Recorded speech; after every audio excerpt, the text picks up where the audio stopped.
Olá, amigos e amigas da União Planetária, TV Suprem. Nós estamos reunidos para realizar mais um Café com Virtudes, que é uma das atividades do Movimento Pedagogia das Virtudes, administrado pela União Planetária. No Café com Virtudes, o objetivo é trazer a reflexão de uma pessoa sobre um campo que ela vem se desenvolvendo e domina o assunto. Hoje nós estamos trazendo aqui o Joaben Camargo. Ele é colaborador na União Planetária e com um currículo muito grande e diversificado de atividades.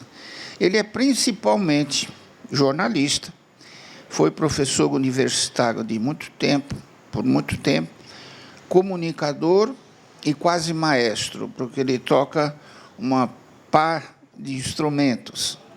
É gaúcho do interior e chegou em Brasília há 18 anos. Trabalhou 15 anos no Congresso, né? E em muitos movimentos, desde que ele está aqui, sociais, socioculturais, de sustentabilidade, cidadania, e como coordenador também em alguns deles. Tá? Hoje ele vai falar sobre a virtude no voluntariado, a prática do voluntariado. É um privilégio muito grande poder fazer parte desta família União Planetária. E o Fernando Gramacini me convida para falar hoje sobre as virtudes e o voluntariado. E eu vejo essa temática simbioticamente. A virtude e o voluntariado são quase que sinônimos. Se a gente for pensar no nosso papel na sociedade, como profissionais, como pai de família, como um agente social, nós vamos perceber que a nossa sociedade tem muitos problemas. Nós vivemos um momento em que os paradigmas sociais precisam ser revistos. E é nesse cenário que o voluntariado entra na vida das pessoas, quando nós temos essa necessidade, chega a ser uma angústia de fazermos algo por alguém, pelo próximo, para a vida social ser mais harmônica, mais justa. E esse voluntariado que nasce internamente, ele vem dessa necessidade de nós fazermos algo pelo próximo. Por que o voluntariado chegou na minha vida? Há muitos anos, antes de vir para Brasília, eu venho de uma cidade pequena do interior do Rio Grande do Sul, chamada Canguçu, e é o maior minifúndio brasileiro, uma cidade muito bela, com um povo que eu amo muito, e um povo muito generoso. Uma cidade, graças a Deus, que foi brindada com um povo que é generoso com as pessoas. Nós temos pouca miséria, mas sempre que eu via a pobreza, ouvia mendigos na rua, aquilo me incomodava. E aquele sentimento foi sendo nutrido. E aí eu me perguntei, o que fazer? Como é que eu posso auxiliar, sem ser no meu trabalho, na minha vida pessoal, com um exemplo? Eu preciso botar a mão na massa e fazer alguma coisa. E a construção foi tal que nós começamos um trabalho de voluntariado, e esse voluntariado nos traz um benefício muito grande, que é um aprendizado muito forte de nós extirparmos do nosso coração a principal miséria humana, que é o egoísmo. Nós precisamos entender que esta chaga, ela é o pai e a mãe das misérias humanas. Então, esse aprendizado da caridade, trazida pelo pelo voluntariado, se doar por um mundo melhor, trabalhar por uma sociedade onde a justiça social, onde a fraternidade reine, é algo que nos estimula. E a prática da virtude encadeada com voluntariado? Essa prática, eu pensei um pouco nela para vir falar para vocês hoje. O que representa a virtude e o voluntariado nessa conjuntura que vivemos, desse mundo que realmente necessita de reformas paradigmáticas? E eu pensei, mas o que me estimulava mesmo a ser um voluntário, a botar a mão na massa? Era a satisfação genuína que nós sentimos, construída por uma consciência social, claro, mas a satisfação de tu ver um sorriso numa criança, de tu perceber o quanto que um trabalho, mesmo que uma atitude de ternura, uma atitude de bondade, ela tem um efeito imediato na sociedade e principalmente para a pessoa que a produz, que a realiza. Então, essa sensação, essa necessidade, essa sensação que se torna uma necessidade de satisfação genuína, porque é muito diferente da sensação, da satisfação de comprar um carro novo, onde eu saio, dou a minha primeira volta com um carro novo, a partir do primeiro pneu furado daquele carro, a satisfação material ela já não te realiza. E a satisfação genuína do ser humano é aquela que nos completa internamente, de uma maneira em que o voluntariado e a prática das virtudes nos realizam na vida. Ser um virtuoso praticante, ser uma pessoa que quer produzir resultados para a sociedade, quer construir um mundo melhor e, principalmente, reduzir o sofrimento do mundo. Então, nós estamos reunidos junto ao UP, numa plataforma de voluntariado espetacular, que nos estimula a buscarmos caminhos, saídas, mesmo que utópicas. Nós estamos trabalhando e nadando contra a corrente, sim. E esses caminhos são construídos a partir das pessoas, das mentes que estão dispostas a construir esse mundo e a diminuir um pouco do sofrimento humano. Como é que nós podemos praticar essas virtudes no voluntariado? Na vida pessoal, eu já consigo praticar com gestos de bondade, sendo terno, sendo bondoso, sendo gentil com os meus. Mas essa gentileza, essa ternura, essa bondade, essa empatia, elas congregam esses conceitos todos em uma palavra, que é a compaixão, que seria uma virtude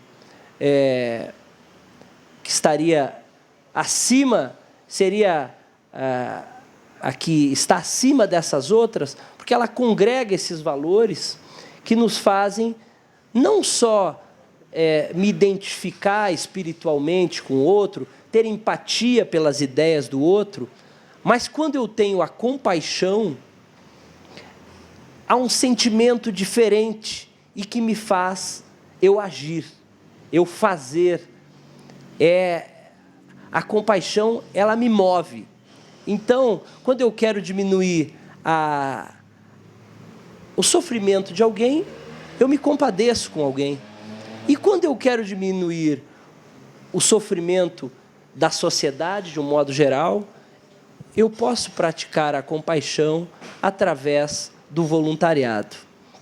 E essa tese não é minha, é de um grande professor, um PhD americano chamado Richard Davidson, lá de Harvard, e ele nos explica cientificamente o porquê que a compaixão e a bondade deixam o nosso cérebro saudável. Então, nós conseguimos... Esse sentimento genuíno que eu sentia lá está sendo estudado cientificamente nas maiores universidades. Inclusive, a tese dele é de que nós podemos treinar as pessoas a serem bondosas. Basicamente, a base do estudo dele é que um cérebro saudável só pode ser saudável se for bondoso, né? Há uma descoberta em que a mente calma ela pode produzir um sentimento de bem-estar pessoal em qualquer situação, inclusive as situações adversas. E que essa situação, se nós temos um sentimento de negatividade no cérebro, nós conseguimos, em 2 horas, modificar a nossa energia cerebral. E modificar como? Com boas ações, transformando a energia negativa em positiva. O que eles fizeram lá em Harvard? Levaram pessoas que praticavam meditação para os laboratórios da universidade. Colheram sangue antes, fizeram exames cerebrais antes e depois das sessões de meditação. E o resultado foi surpreendente, porque as zonas de inflamação cerebral, que poderiam gerar alguma inflamação, uma tendência de inflamação, tiveram uma redução abrupta a partir daquela renovação energética, vamos dizer, daqueles pensamentos bondosos que as pessoas geraram. Então, essas foram descobertas muito importantes, inclusive para tratamento da depressão. E o professor Richard, ele encontrou uma pessoa que mudou o foco da pesquisa dele. Percebam que nós estamos falando de virtudes e de voluntariado, a ação virtuosa do voluntariado. E como que ele mudou esse foco da pesquisa? O Dalai Lama disse para ele encontrou em 92 o Dalai Lama, e o Dalai Lama disse, olha, o seu trabalho é muito bom, mas eu acho que você está centrado no foco errado. Você está tentando curar a depressão, o estresse, a ansiedade. Você nunca pensou em focar suas pesquisas neurocientíficas na gentileza, na ternura e na compaixão? E aí ele diz que isso mudou a vida dele, porque ele nunca tinha visto em um estudo científico essas palavras: compaixão, ternura e gentileza. E aí ele fez uma promessa ao Dalai Lama que colocaria, de toda a forma possível, que a gentileza, a ternura e a compaixão estivessem no centro da pesquisa. E o que ele descobriu aí? Que há uma diferença entre a empatia e a compaixão, que a empatia é essa nossa capacidade de sentir o que os demais sentem, e que a compaixão é um estado superior, segundo ele. É um estado de compromisso e que eu disponho de ferramentas para aliviar o sofrimento humano. E o que isso tem a ver com o cérebro?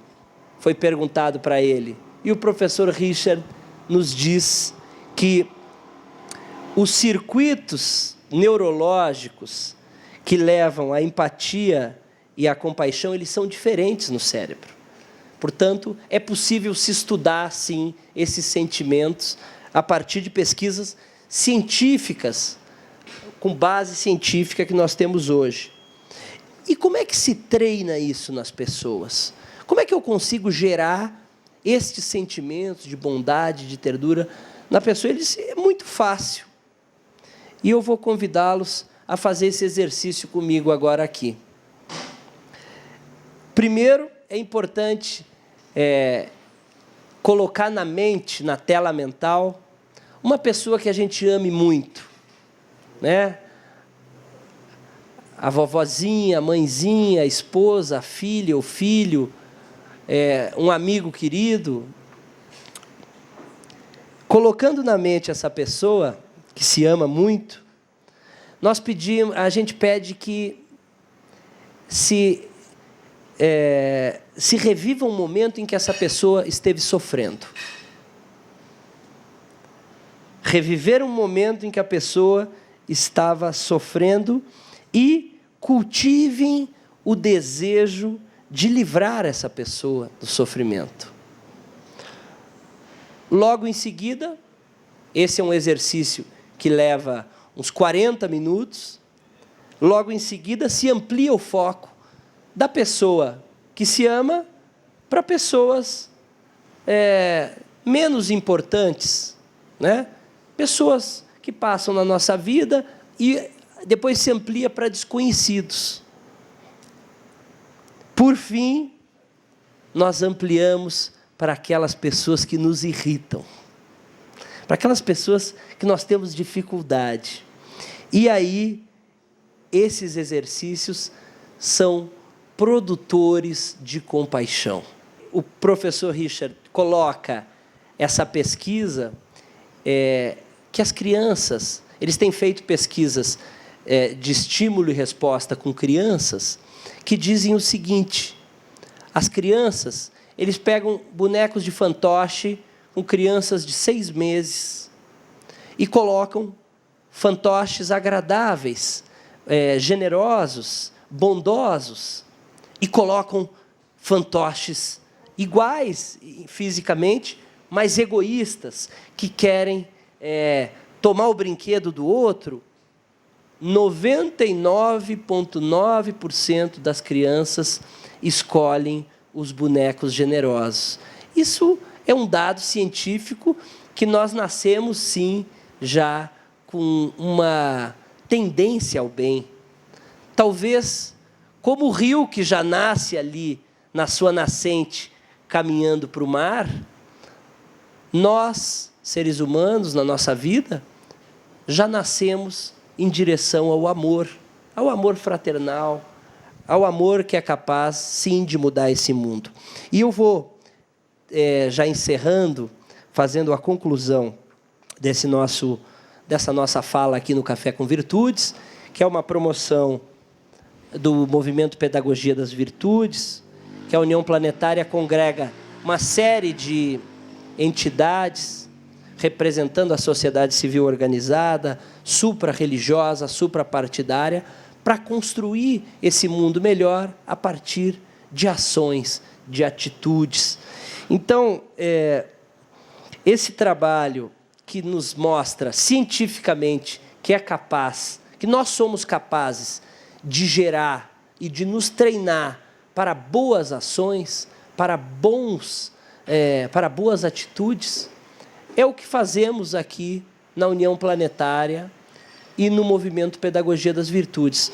Especialmente para você que está nos assistindo, nossa programação na NET, Canal 2 aqui em Brasília, Salvador, Goiânia, para você de todo o Brasil que acompanha também no YouTube, você saiba que existe um grupo de pessoas que está pensando, sim, fora da caixinha, que nós queremos, sim, mudar os nossos paradigmas, os nossos valores sociais, substituindo valores ultrapassados por valores de cooperação, de humanidade, de fraternidade universal. Então, para a gente se descobrir um virtuoso voluntário, uma pessoa que seja capaz de se treinar para praticar a compaixão, só dessa forma, a ciência já está comprovando, é que seremos capazes de descobrir aí essa satisfação genuína que é poder contribuir para um mundo melhor e ter a nossa plenitude e saúde cerebral em dia. Eu agradeço muito o convite, Fernando, e abrimos agora para perguntas. Queria dizer que, para mim, está sendo um presente eu estar aqui essa noite, porque eu conheci a União Planetária sem querer. Eu estava fazendo um trabalho muito tenso, alguns anos atrás, e, nos intervalos, eu achei essa TV, e foi essa TV que me acalmou. E vou dizer que o momento que eu estou vivendo hoje, o Ulisses e o Fernando, eu não falei ainda, mas eu já sou íntima tua e te adoro, porque eu assistia muito também as tuas falas, viu? E quando eu escutava o Ulisses, os convidados e a pedagogia das virtudes, né, eu fiquei com um sentimento assim, ai, um dia eu vou chegar lá. E aí, com as tuas palavras hoje, eu lembrei do que a minha mãe me ensinou. E aí foi o que tu disseste agora. E ela sempre me diz, minha filha, quando alguém fizer alguma coisa para ti, ore por essa pessoa. Peça a luz a ela. E eu quero só dizer uma coisa para vocês, que sentimento e conhecimento, afeto e conhecimento, se a gente guarda, a gente perde. E por isso que eu não quero levar para casa essas palavras e quero deixar com vocês e dizer que obrigada por eu estar aqui e obrigada por vocês existirem. Porque hoje eu me sinto fora da casinha, da caixinha, bem acompanhada. E eu estou muito feliz de estar aqui, viu? Muito obrigada. Durante muito tempo, eu questionei sobre a natureza humana, do ponto de vista da filosofia oriental. E, notadamente, no taoísmo foi o que mais me impressionou. Tanto que o livro Tao Te Ching, o TE é a virtude original. E como existem algumas correntes acadêmicas que dizem que o homem nasce neutro, sem antepassado, sem história nenhuma, que não é o que eu acredito, eu fiquei pesquisando sobre isso, e você falou agora sobre a possibilidade da demonstração científica do professor Richard, né, ao mostrar como as crianças reagiam. Então, eu acho que o grande mérito que a gente pode ter na vida é, como o próprio taoísmo fala, o Wu Wei, não interferir no círculo e no fluxo da vida. A educação com as crianças, no meu entender, é o desabrochar da sua natureza interna. Muitas escolas enchem as pessoas de conteúdo. Uma coisa é o conteúdo de construir um prédio, de aprender a usar uma ferramenta, porque aí é um conhecimento técnico. Mas uma das coisas que eu vejo no mundo de hoje é o excesso de conhecimento levando as pessoas a fazer melhor e não a ser melhor.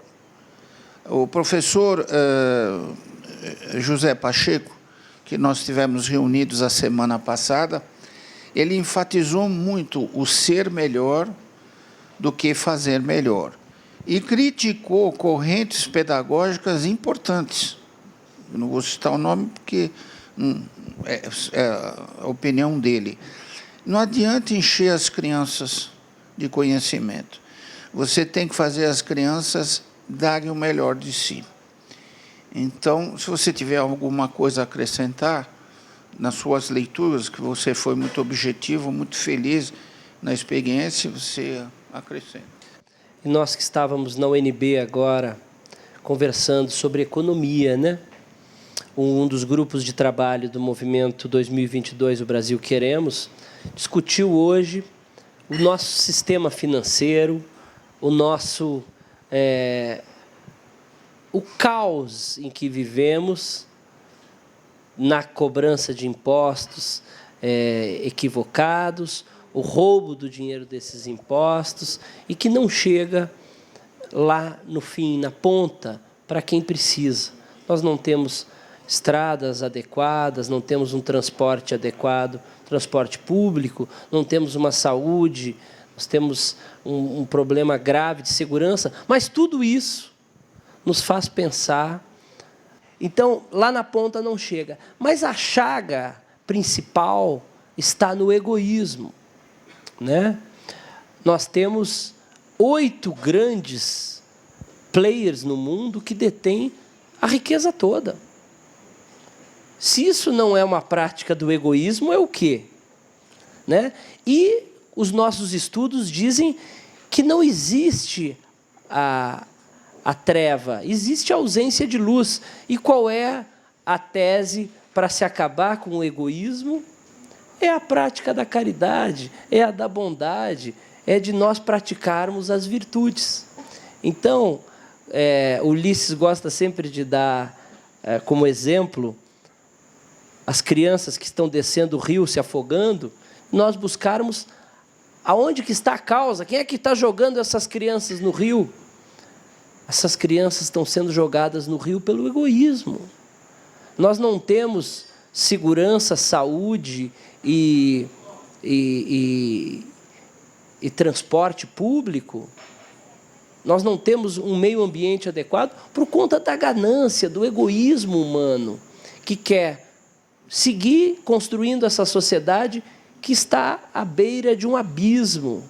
E esse óbvio, todos nós sabemos, está aqui, o óbvio. Mas como é difícil nós entendermos o óbvio e termos o sentimento da compaixão para com o mundo e agirmos. Não há outra saída fora da bondade, fora da caridade, porque é a ausência dela que faz com que o egoísmo prospere. Tem um ponto que você tocou que eu gostaria de que você explorasse ele um pouquinho mais. Eu vou falar o que eu penso sobre ele. Você muito bem colocou que nós, como os rios que são direcionados para o mar, nós nascemos vocacionados para o amor. E dentro da sua fala, você traz também uma experiência científica que seria nós podemos ser treinados para as virtudes. Particularmente, eu gosto muito de pensar sobre um outro ângulo essa questão do treinamento. A ciência, ela trata muito da personalidade. Então, treinar, para mim, é treinar a personalidade. Então, nós podíamos, enquanto movimento, aprofundar um pouquinho mais a questão das virtudes, no sentido de trabalhar não só a personalidade, mas sabendo que somos essa essência divina, sagrada, habitando a matéria e que estamos, por isso, encruzilhado na matéria, uma essência divina e sagrada. Se nós refletirmos sobre esse prisma, eu penso que melhor será nós trabalharmos a hipótese de despertar, que é algo da alma. Quando se desperta, não há como mais despertar virtudes. Quando se desperta as virtudes, jamais nós estaremos dispersos na escuridão, porque é uma luz que se acende. Então, uma das propostas é que a pedagogia das virtudes trabalhasse no sentido de despertar e não treinar. Quando se treina, é a personalidade. Quando se desperta, é a alma florescendo no humano. A tua colocação, ela é muito mais precisa, porque o despertar é muito maior e mais profundo, porque é de dentro para fora. A gente não consegue enxergar, por exemplo, num bife que se come num prato, o sofrimento animal, porque já vem prontinho ali, né? Já vem. Mas se a gente for olhar para a história daquele filé de frango, né? O pintinho lá nascendo, como diz o Ulisses, aqueles olhinhos piscando daquele pintinho. E não tem pessoa que vá conhecer um frigorífico, um abatedouro, que não vá ficar sofrendo muito com aquilo ali. Mas eu não consigo enxergar no prato daquele bife aquele sofrimento. Mas a gente precisa despertar realmente sentimentos nobres, sentimentos capazes de mudar o paradigma interno nosso, né? Eu dei o exemplo da carne, mas outros tantos exemplos de virtudes que nós podemos praticar nos observando mais. E eu aprendi, nos últimos dias, uma lição muito importante com o meu mestre. E eu vou repassá-la para vocês. Se falou aqui de meditação e de... O professor Richard começa o estudo dele lá com a meditação e depois o Dalai Lama dá um novo rumo para os estudos dele. O que é a meditação? O que é esse estado de nós nos avaliarmos, nos enxergarmos? E eu sempre que pratiquei, era aquele momento de retiro, de ficar com a mente limpa. E aí o mestre me disse, não, a meditação não é isso não. A meditação é um estado de meditação. Nós estamos meditando aqui, porque nós estamos nos enxergando, não só individualmente, mas como sociedade. Inclusive com as nossas vísceras, com as nossas dificuldades, com os nossos passivos, vamos dizer, de séculos e séculos. Então, a meditação é o olhar para si de fora. Eu tenho treinado isso, de não precisar parar para meditar. A meditação, nós temos que observar as nossas atitudes. A meditação, em resumo do ensinamento que eu recebi, é nós nos observarmos, nós sermos capazes de nos olhar de fora. Um trabalho árduo de melhoramento, né? Mas a gente está no caminho e a pedagogia das virtudes está aí para nos ajudar, né, Fernando?